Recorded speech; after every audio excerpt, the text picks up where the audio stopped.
フランスともう簡単に大雑把な質問だけど、日本の土でだいぶやっぱり違うっていう感じはあるんですか？違いますね。どういうふうに違うの？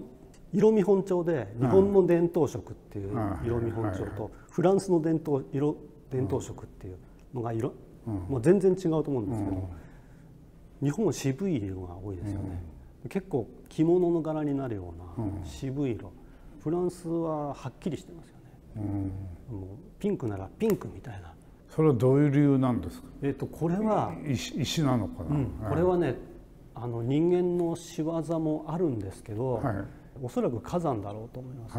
それは日本はやっぱこれだけ火山の多い国で、火山灰に特に火山のある東側は、偏西風で火山灰が飛びますんで、それで濁りが出るんですね。濁りが入る。火山灰によってで渋い色に。必ずね。そうすると新潟なんていうのはあんま入ってないんです。入らない、あんまりない方なの。こっから西に火山ないですよね。すごい昔の、北アルプスの爺ヶ岳の大爆発が一番大きいんですよ。それは何万年。それは影響はしてるでしょう。ただやっぱり東京関東っていうのは掘っていくと、これアイラテフラっていうその今の鹿児島湾ができた桜島が今こう湾になってるんです。あれが火山だったのが吹っ飛んで、その火山灰が東京に降ってるんですね。だから富士山なんてまだ形があるからポンポン吹いてるだけで、あっちはもうバーンといっちゃったんで、それが降りてるんで、それが関東ローム層になってる。あんまり面白くないんですか？多分関東の土より新潟の土の面白いって言ってられましたよね。そういう時期があった。面白いっていうよりは、種類が多い。色の幅があるっていうんですかね。で新潟はね、なんていうんですかね、ずるいっちゃずるいんですよ。広いんですよ。確かに広いですね。だから例えば神奈川県と静岡県と愛知県くっつけたみたいぐらい広いじゃないですか。上越中越下越の3つの国におまけに佐渡が入ってますから、4つの国が入ってるんで、関東1つの県じゃとても太刀打ちできないですよね。面積的にも実質的にも。ここはやっぱりそういう意味では日本海沿いにで、要するに火山灰に侵されてない日本の古い地層の見える、いい典型的なところだろうと思う。そうするとフランスはあんまり侵されてない。そうなんです。結局そんなにピュイドドームだの中央高地にはもちろんありますけど、それかなり古い火山なので、逆に古い火山は、日本でいうと長崎とかがそうなんですけど、紫色の土とかが出るんですよ。でもそんなジャケットみたいな色の土が出るんです。そのままピンク紫みたいな土がボンとあるんで、それは雨の日なんかに行くともうすごい、なんていうか、ものすごいカラフルになりますよね。そうだ、栗田さんの仕事をすごく理解するのに、今も出てるかフレーベル館の土の本がありますでしょ。もう今も出てるでしょうね。あれね、実はこういう時代で紙の本がダメで、電子書籍になっちゃったんです。本当。あれ本で見るといいですね。本で見ないと意味がないんですよね。そうですよね。だからご相談したいんでここで出したいぐらいだね。そうですね。それあって、それであれはすごく参考になって、最後クレヨンとかクレパスを作りましょうっていう話があるじゃないですか。だからそれはすごく楽しくて、どうやって土集めるのから始まって、さっき言ったふるいにかけるとか、すごく分かりやすいのでいいんですけども、せっかくこれがあって、ここはね、外国も含めていわゆるなんていうか修学旅行多いんです。そうですか。っていうか、やっぱりなんか美術のことを体験していこうっていう人が増えてきたんですよ。でだからせっかくあるんだから、今度はいろいろ伺って、ここでのワークショップの仕方みたいなものを享受していただいてですね、でその時僕フレーベル館のあれいいなと思ってたんですが、今まで中学とか高校の美術の教科書には出てたんですけど、今年から小学校の図画講座に出てるんですね。でこれと同じように瓶がたくさん入ってる。そうすると子どもたちが一学年80万人ぐらいいるんですかね。そんな感じですね。それの全員が見るとは思えないにしても、かなりの子どもたちが見て、で土って茶色じゃねえよっていうふうに言い始めたら面白いなって、そうですね。子どもたちって結構反応早くて、それこそ2006年の、阿武坂でやった時に、隣の小学校の子どもたちを呼んだんですね。そしたら「あ、これ知ってる、図書館で見た」ってもう見てるんですよね。先生たちは誰も知らなかったですけど、あれはね子ども向けにあえて作ったんですけど、僕はどっかで狙ってるのは、子どもが直接見るきっかけよりも、もしかしたら親が勧めるかもしれないし、あれを通してお母さんたちが見るかもしれないっていうのもちょっと期待したんですよね。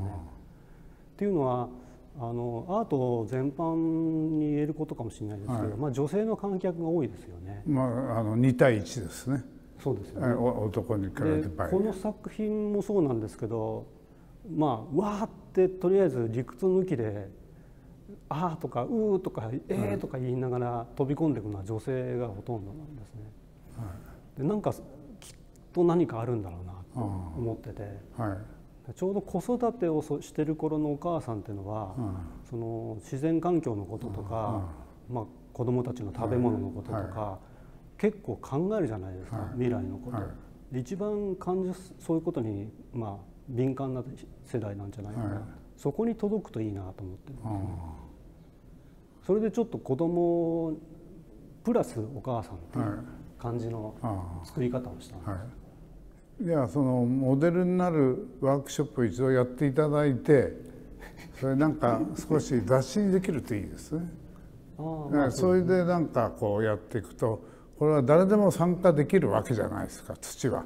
これはね実はこの仕事のすごいところって言って変な言い方ですけど、誰でもできるんですよ。僕じゃなくても拾ってきてふるいかけて瓶に入れればそっくりなことができるんです。一つはできるわけですね。一つはできるんです。ここまでこだわることはないかもしれないですけど、それはなんか決め手として面白いいいですよね。子どもたちはその時に、大人はこれはアートなのかサイエンスなのかとか理屈っぽく言いますけど、子どもたちはその時にはアートもサイエンスも分けてないですから、もう「うわー綺麗ってもうそれだけですからね。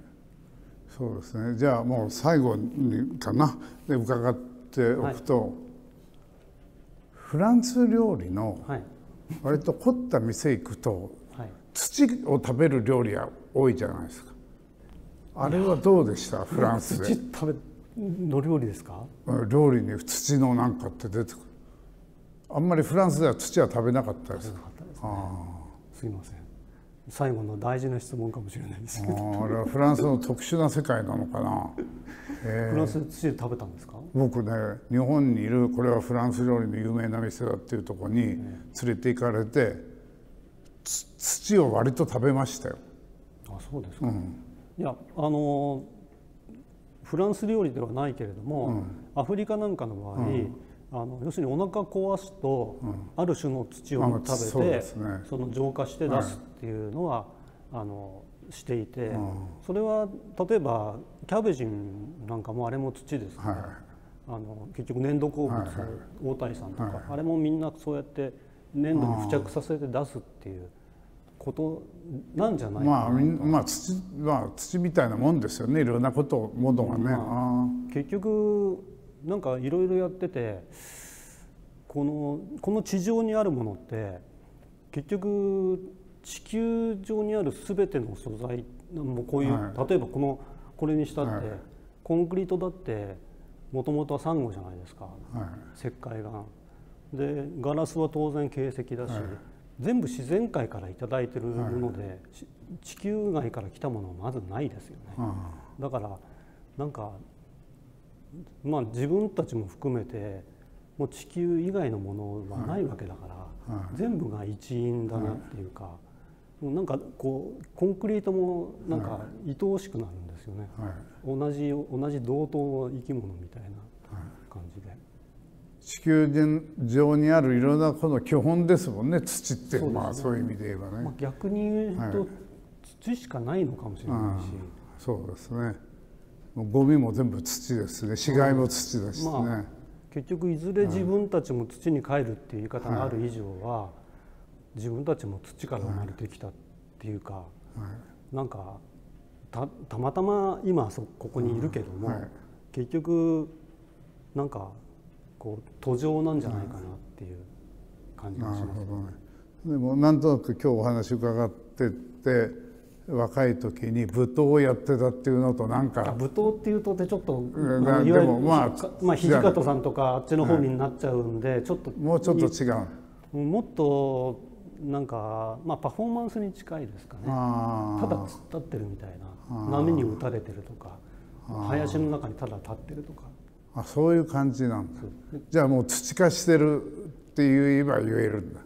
そうですね。その頃からその人間は自然界の一員であるっていうのが自分のテーマだったので、非常に簡単にビジュアルで自分がその土っていうか、当時石ころって言ってましたけど、自分が石ころの塊みたいなものと同等の物質であるっていうようなことを繰り返し、ただそういうのを舞台でやるようなものじゃなかったんで、結局写真家と一緒に森に入ったりして記録に残すっていうのをやってました。今度チャンスがあったらそういう話もまた。でも本当に20代最初の若気の至りで。どうもありがとうございました。どうもありがとうございました。